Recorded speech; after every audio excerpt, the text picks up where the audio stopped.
this man posted an interesting video to social media showing a large object piercing the clouds. After the video was submitted, it was shared to several groups who tried to get to the bottom of what it was. The man said that he was looking out of the window of the plane that he was on and spotted something strange in the distance. He said that he quickly got out his camera and started recording, noting that whatever the object was, it could clearly be seen from quite far away, and that it appeared to have 4 large arms that pierced the cloud line.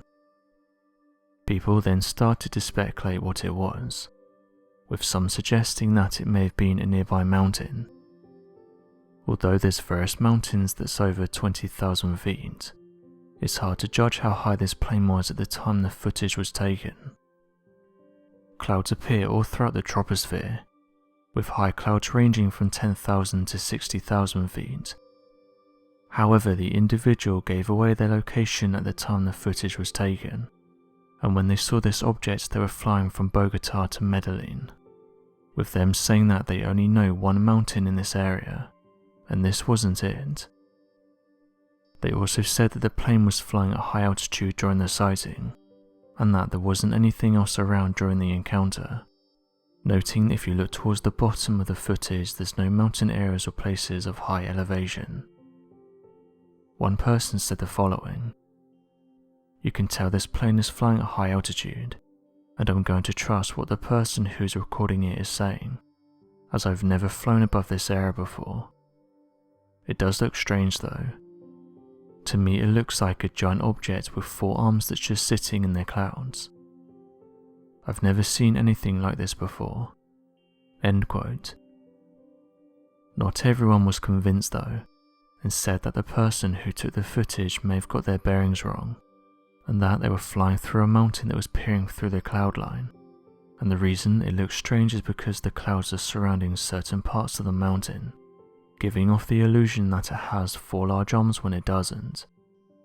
However, once again people went back to saying that there's no evidence of any mountains or mountain areas when you look at the bottom of the recordings, saying that you'd see some type of indication of something if it was truly a mountain. One user said the following: "I've been riding on planes my whole life now, and I've never seen anything like this. I'm not sure what to make of it. When mountains go through the clouds you normally see quite a few of them, not just one small section, and you don't see them that look like this." End quote. As of right now, no more information has been released about the photographs. Interestingly, this isn't the first time that someone on a plane has seen something that they couldn't explain. While flying over the skies of Alabama in a commercial passenger aircraft, pilots Clarence S. Charles and John B. Whitted witnessed what they described as a blinding light fly past their plane before suddenly disappearing in the distance. The official report regarding the incident described that approximately 2:45 in the morning, on the 24th of July back in 1948, Charles first noticed a dull red glow above and ahead of the aircraft. He then pointed towards the strange light, and remarked to Whitted that the light was most likely a new jet aircraft devised by the military.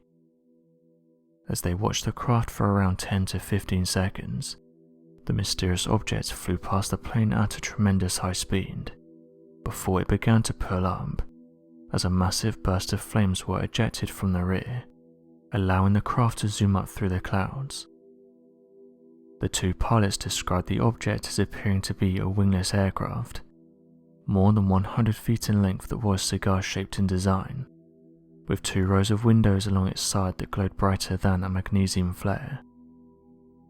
Although the official explanation for the sighting would be dismissed as nothing more than a bolide meteor, which refers to a bright burning meteor that will usually explode in the atmosphere before hitting the ground, classified documents would confirm the testimonies of the 2 pilots. Shortly after the Charles Whitted encounter, various other pilots would encounter strange objects while flying at high altitude, detailing that these crafts did not match typical aircrafts, and that they were able to travel at tremendous speeds, much faster than anything that the military had. Sadly, many of these encounters were brushed aside, with the pilots being demoted over coming forward with such encounters, and which in turn led to many pilots and military personnel not wanting to come forward with their encounters, in fear of being ridiculed or demoted. This means that there's hundreds, potentially thousands of stories that have never reached the light of day, purely because these professionals would have been worried about the outcome if they had come forward. In 2007, 2 experienced airline pilots on separate flights reported seeing the same mysterious object hovering off the coast of Alderney. Captain Ray Bauer was flying a plane of 5 passengers from Southampton to Alderney when he noticed a bright light in the distance.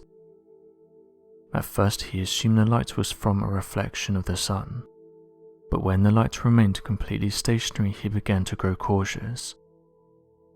Taking out a pair of binoculars to observe the light in more detail, he saw it was cigar-shaped, with a green area and pointed ends. Bauer would later state in his 9 years of flying that he'd never seen anything like this. Even more strangely, behind this light Bauer saw a second identical light. Conscious of the safety of his passengers, Bauer continued with the flight. After landing, Bauer asked the passengers if any of them had seen anything unusual, and a number of them reported spotting the same stationary and luminous light in the distance. Some were so convinced by what they'd seen they agreed to submit a report to go public with their sighting. When Bauer relayed what he'd seen to air traffic control, he was told a similar report had come in from Blue Island pilot Captain Patterson. Patterson's flight had been further away from the lights than Bauer's, but he too had reported a yellow and beige light. The sightings did not end there though. BBC Radio Guernsey reported that a couple had been on a walk that afternoon, and once they returned to their hotel they inquired about the 2 bright yellow lights in the distance, saying they were above Alderney.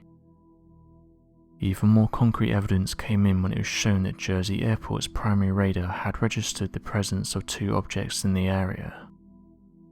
Boyer and Patterson were both convinced that they'd seen mysterious flying aircrafts. Skeptics have argued against them and instead proposed that the 2 lights were either a military aircraft, a Sundog or Earthlights. Firstly, for some the description of the 2 lights could have been military aircrafts in the local airspace, but the presence of such aircrafts would be extremely dangerous and illegal, and notably the Ministry of Defence and French military both issued statements and said that they had no part to play in any potential military exercises. Secondly, astronomers have put forward the theory that the 2 lights were caused by sundog effects. Sundogs usually appear close to the sun and tend to be coloured. While the description of the sundogs fits the profile of the lights that Bauer and Patterson spotted, what's problematic is that the 2 lights were reported at an altitude of around 20,000 feet, much further below the sun than sundogs would be. The third and final theory put forward was that the lights were the result of Earthlights, sunlight reflected from the Earth's surface. Earthlights appear as luminous and coloured objects, but once again while they fit the profile of the Bauer and Patterson lights, their location does not. Earthlights don't occur over water, and the lights Bauer and Patterson reported manifested themselves above the ocean. So what do you make of these interesting photographs? Be sure to leave your questions and answers in the comment section below, and help us to grow this community while working to solve these unexplained mysteries. Thank you for watching, and don't forget to subscribe for more videos.